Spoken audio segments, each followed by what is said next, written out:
Hello, and welcome to another episode of Simply Finance with Shane White.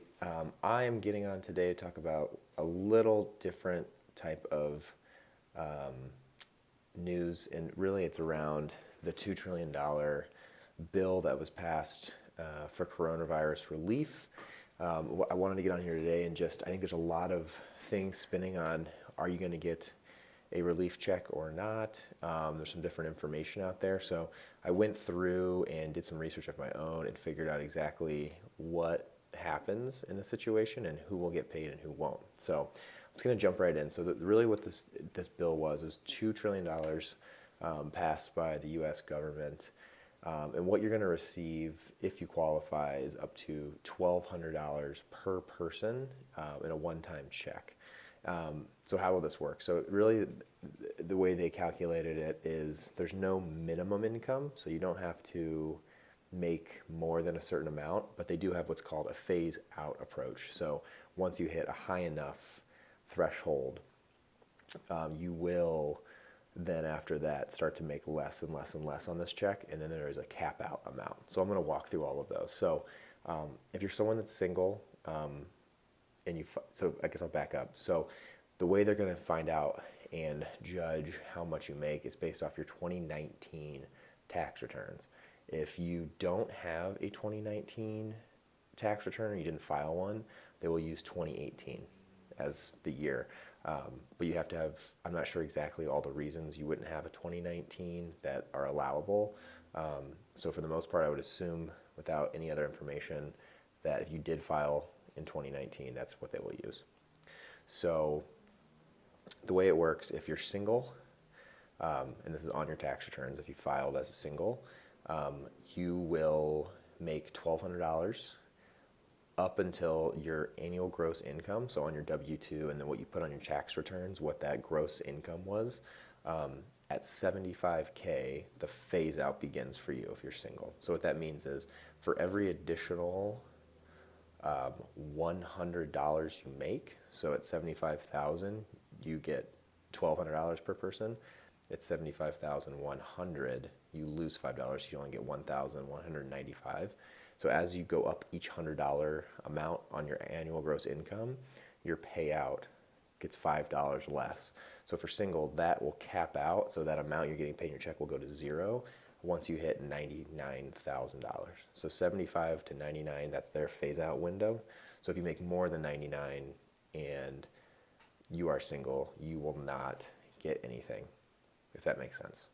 So then to kind of go down the list, the other scenarios, if you're married, if you file married, no kids, the threshold is 150K as a couple, and it does the same thing. For every $100 you make, you lose $5 on a check. So that will cap out. It starts at 150 and the phase out goes from 150 to 198. So 198,000 if you as a couple file and make more than 198, you will not get anything out of this stimulus bill. The other one is a head of household. So that's if you if you take care of someone else and you pay for more than half of the yearly household bills, that threshold starts at 112 and goes to 136,000. And then you again, if you make more than 136, you will not get anything in this. And the caveat though, if you're someone who has kids, if you have kids that are on that tax return that were under 17 years old, you will receive $500 additional dollars per child. So that's pretty nice as well if you're a family and you're a parent who needs to support kids. As long as they're under 17 on those tax returns, you will receive $500. One of the big caveats of all this though is there was a big chunk of people who are not going to qualify. And it's not because of income, but it's for a variety of other reasons. And this is what was in the final bill that I found. I went through the actual coronavirus relief bill and found these in there. So these are the people that will not be getting paid no matter what you made in that year. And that is, number one, college kids. So anyone in college, so even if you're still a dependent of your parents, which most likely you are, you will not qualify for this. That was left out of the bill. Also, anyone who's an immigrant, if you do not have a social security number, so essentially if you didn't file taxes, you will not be getting anything. I mean, that one to me kind of I think that one's an obvious one, and that one, from a political standpoint, might have some different opinions. But if you're not on file with the IRS as filing taxes, that's the only way you're getting this relief bill. So if you didn't file taxes and you don't have a social security number, which if you don't, you wouldn't file taxes, you will not get it either. Another group of people, senior citizens who are currently a dependent of their children. So if you're a senior citizen and you're living with your son or daughter and they put you on their tax return as a dependent, you will not be receiving one. So that one might be that one might be tough for some people. I think some people didn't know that. Another one, babies who were born in 2020. So if you're a parent who had a child between January 1st and now, they obviously were not dependent on your 29 tax return, so they are left out of this as well. A big one who is going to hurt from this is essentially, if you think about high earners who have lost their job during this coronavirus situation. So again, if you're someone over one of those thresholds that I said earlier, for example, if you're single and you make 150K, you're over that $99,000 threshold, you will not be receiving this. So even if you lost your job because of this, the federal government will not know that technically, right? As far as like from a payout perspective and how they're deciphering who gets it and who doesn't. So you would be someone stuck in, unfortunately, a bad situation where you will not qualify even though you lost your job. You could still file for unemployment, and hopefully you're doing that if you are in that category, but just to be clear.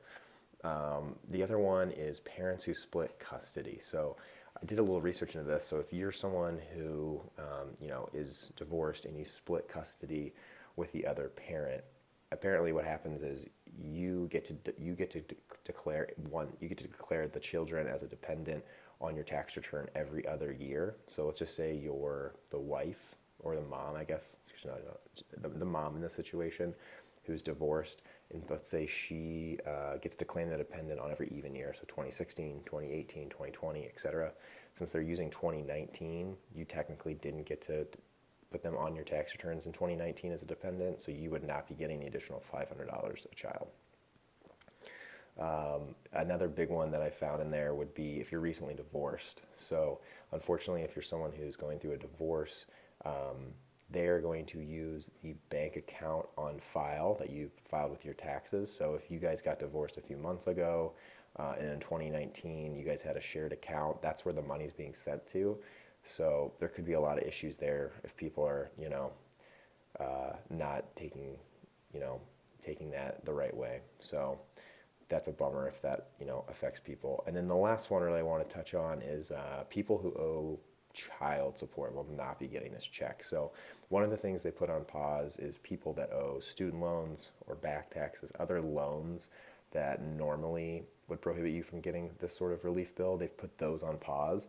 The only one that did not make it into the bill is people who owe child support. So if you actually have outstanding child support, they will hold this from you and you will not be getting this.